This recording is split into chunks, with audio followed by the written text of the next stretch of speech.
r/AskReddit by Redmond Dtes. What is a seemingly small decision you made that ended up changing your life in a big way? Applied for a job I thought I had no chance of getting. Got it.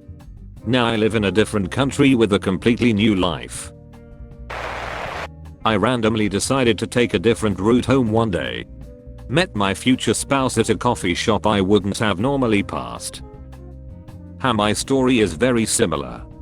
I had a phase where I knew I was ready for a relationship and I was going to every single party, club, any opportunity to meet people that I could. This is pre-Tinder. One night I was invited to yet another party in London West End. Celebrities would be there. I gave up. Decided not to go, not to try anymore. Popped into a pub on the way home to have a drink with a friend. His girlfriend turned up with a friend. Bought a house on a Friday. Used a dating app for the first time ever on that Sunday. Met and talked to one girl. We hit it off. I asked if I could pick her up to go on a first date. Gave me her address and she had a house about 6 houses down on the same exact block. We've been together almost 6 years and married 3 with 2 boys. Life is awesome. You should play the lottery. He doesn't have to, he already won. I've tried. Won $4 once. I was a single mom, waitlisted for law school. One day I was randomly in the school's town, so thought I'd just pop in to check. While waiting in the lobby with my daughter, a dude came up and asked if I wanted to chat for a bit. Sure, why not? My almost 4-year-old daughter was an absolute monster for the entire conversation, at one point even heading for his 3rd-story office window. Apparently the fact that I could have this conversation while caroling her impressed him, because 4 days later I got my acceptance letter.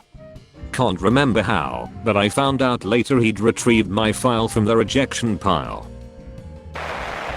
I was in my 3rd year at a student hiring event for a major Canadian bank, its investment banking division. I was totally out of place. All these trust fund babies, dressed in their suits, who had been trained for this moment were clamoring over each other, trying to talk to the director who did the speeches, and talked about the firm, etc. I stood in the back, with an oversized dress shirt and a tie I borrowed from my roommate, eating the veggie platter, just intimidated by the whole experience. I introduced myself to a woman from the bank that didn't speak to students or had a speech, but was there, not knowing she was the director's EA. We talked about classical piano, her kids, my very humble background, and she asked for my number.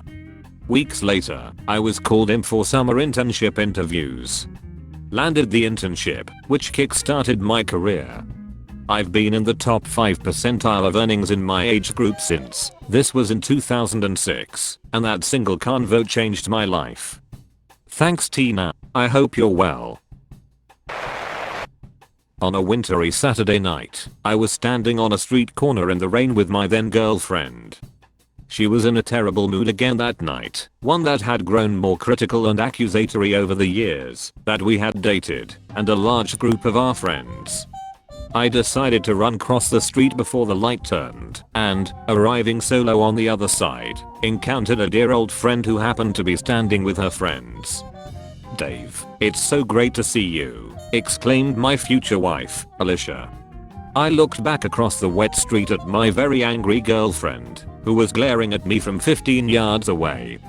And I recognized immediately the important significance of the lucky metaphor that was being presented to me by the universe, in real time. On the far side of the street was a woman with whom I had tried unsuccessfully to find a stable relationship over a period of many years. On my side, I was looking at Alicia, a dynamic girl whom I had known and admired for many years.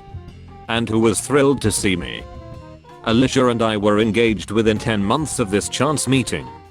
We were happily married for 17 years. I lost her in 2017, when she succumbed to a rare and very aggressive cancer. To this day, I'm so grateful I ran across that rain-soaked street.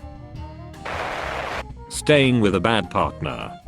I don't think people in their 20s and even 30s think about how much a safe and secure relationship can have a positive impact on your foundation as an adult. Staying with someone who cheats on you or makes you feel insecure in any way during this time can derail you in a way that is extremely hard to correct later.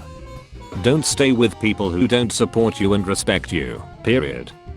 Don't question it, don't ask people, just leave.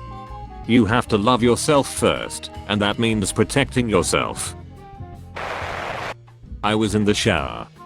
I didn't feel right. So I went to the hospital. They found a huge mass. Thankfully I listened to my body. Thankfully the hospital listened to you. Applied for a job at a random restaurant after losing a job. Met my future wife there. That's all folks. Thank you for watching. If you like videos like this one, why not like and subscribe for more. Have a nice evening.